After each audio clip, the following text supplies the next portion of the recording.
हजारों प्रयास हैं, लेकिन कोई मौका तो दे।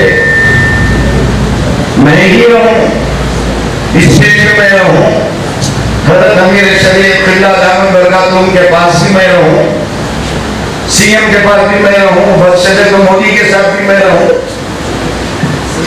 तो हम जैसे छोटे जाए कहां? या तो कबूतर को दाना डालें या फिर किसी मार्केट में भिंडी बेचें। अल्लाह भगवान फिर रहे, किसी को काम करने का मौका नहीं, उनका एक दबाव, इनका एक दबाव, उनका एक प्रेशर, क्या कर रहे हैं? सत्ता पेट्रोल की तरह काम करने का इरादा हुआ है। आपके बड़े नहीं, आप तो कहना होगा अल्हम्दुलिल्लाह इस वक्त नहीं करो। ये मिजाज जब तक हमारे अंदर नहीं आएगा, जीना बहुत मुश्किल हो जाएगा। 40 साल का तजुर्बा सामने रखो।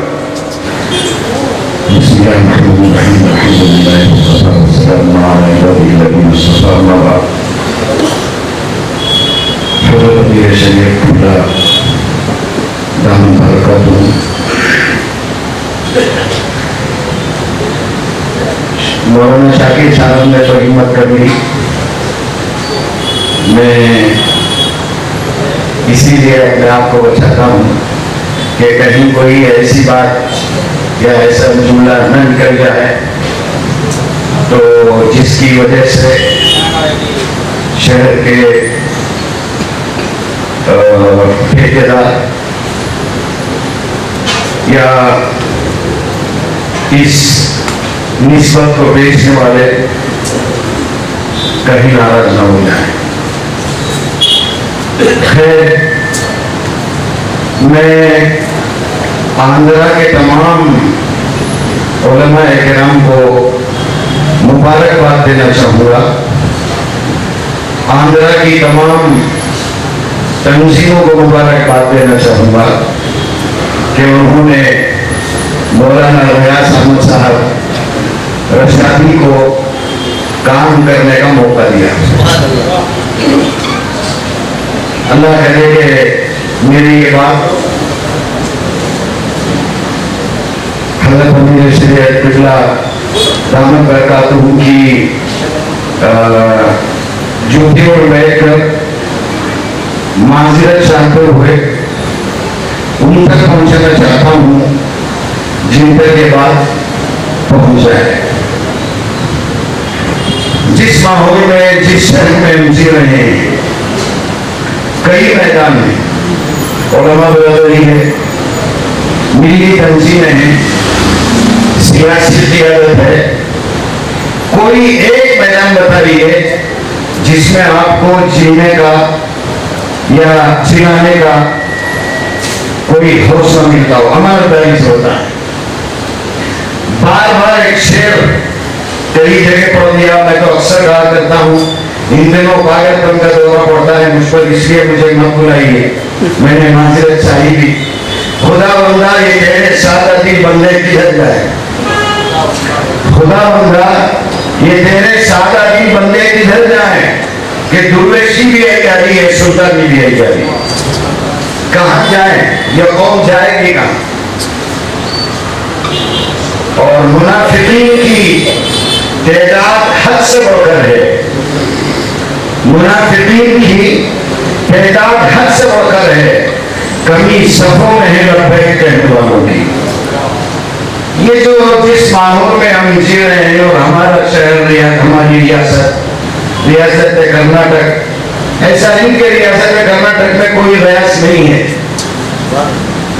रियासत कर्नाटक में अगर आप इजाजत दें तो मैं बोल लूं, हजारों प्रयास हैं,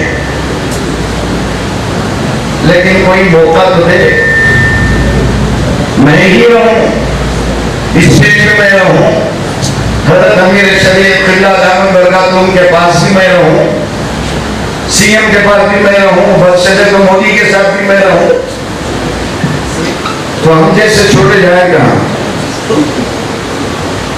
या तो कबूतर को दाना डालें या फिर किसी मार्केट में भिंडी बेचें। जिनके पास सलाहियत नहीं है, अगर मुझे इजाजत दें एक इबादत नहीं हटा पाएंगे। बहुत बड़ी बात कह रहा हूं मैं, पूरी जिम्मेदारी से कह रहा हूं। अल्लाह मगने फिर रहे हैं, किसी को काम करने का मौका नहीं, उनका एक दबाव, इनका एक दबाव, उनका एक प्रेशर, क्या कर रहे हैं? सफा बैतुल माल की तरह काम करने का इरादा हुआ है। तो आपके बड़े नहीं हैं, आप तो कहना होगा अल्हम्दुलिल्लाह इस वक्त मैं ही बड़ा हूं। ये मिसाल जब तक हमारे अंदर नहीं आएगा, जीना बहुत मुश्किल हो जाएगा। 40 साल का तजुर्बा आपके सामने रख रहा हूं। और कभी कभी सादगी तवाज़ो ये जिंदा मार देती है। जहां सुनना है वहां सुने, जहां बोलना है वहां बोले, और जहां मनवाना पड़ता है डंके की चोट पे मनवाए कि हाँ ये हूं मैं, मुझे देखिए, ये आपके पास है सलाहियत तो आप पेश कीजिए। तो रियासत कर्नाटक खाली नहीं है। रियासत कर्नाटक में बासलाहियत उलमा नहीं है, ऐसा नहीं है। यहाँ बैठे हैं हज़रत मौलाना शमसुद्दीन साहब, साबिक मुदर्रिस मालूम समीउर रशाद। अभी आपने सुना हमेशा गुफ्तगू याद आ गई होगी। मौलाना रियाज साहब मदरसा है, लड़कियों का मदरसा है, दावत तबलीग से जुड़े हैं, समाजी कामों में हैं, और क्या कर रहे सेहत में हैं। इनको पूछे अमानतदारी से ये बोले कि इनको पूरी तरह जीने की आजादी, काम करने की आजादी, अगर अमानतदारी से बोले मैं समझता हूं कि जवाब नफी में आएगा।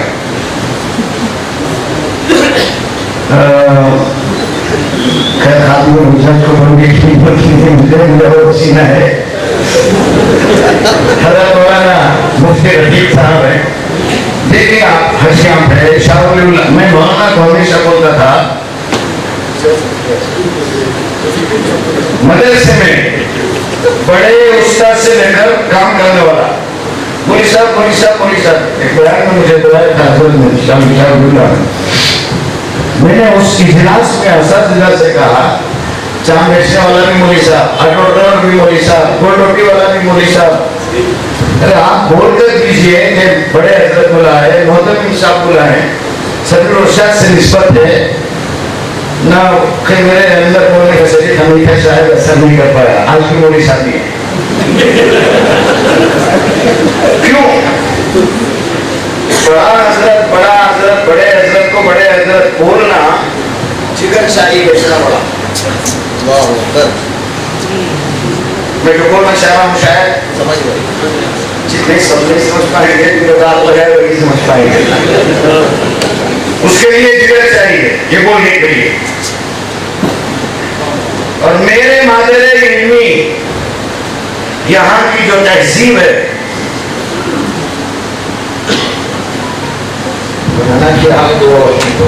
हजरत अमीर शरीयत रहमतुल्लाह अलैह दफ्तर से लिखे, एक उस्ताद पर नजर पड़ी, उनके साथ एक तालिब इल्म थे।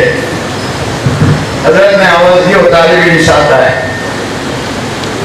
तो हजरत ने तालिब को रोक लिया, उस्ताद को बुलाया और तालिब इल्म से कहा कि आप आगे जाइए, इनको पीछे आने दीजिए।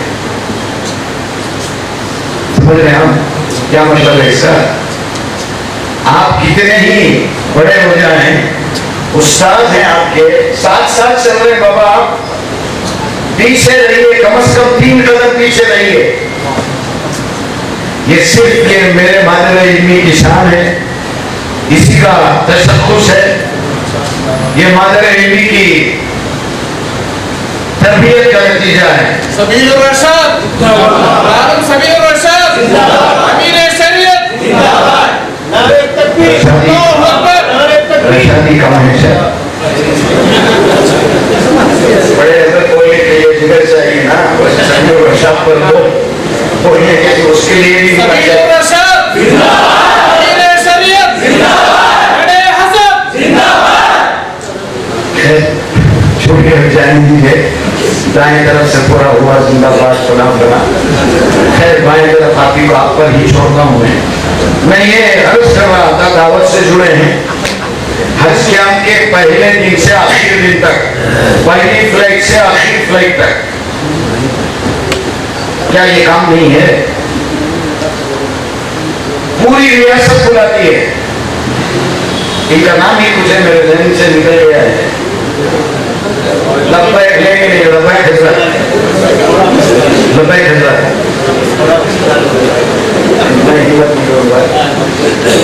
ये जो खिदमत है, मैं याद रखे तमाम उलमा को मुबारकबाद दूंगा।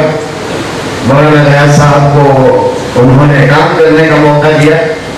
अल्लाह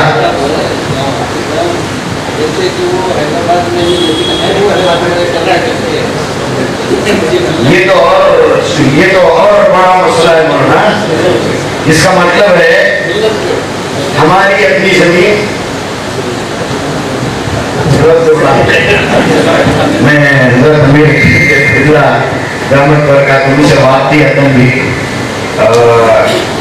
बहुत माजरत चाहता हूँ हज़रत में, लेकिन इन 40 सालों में ये बुरादरी मस्जिद जिम्मेदारान जो शख्स अपने उसूलों से हट गया होगा, कई तरह के मसाइल में बढ़ गया होगा।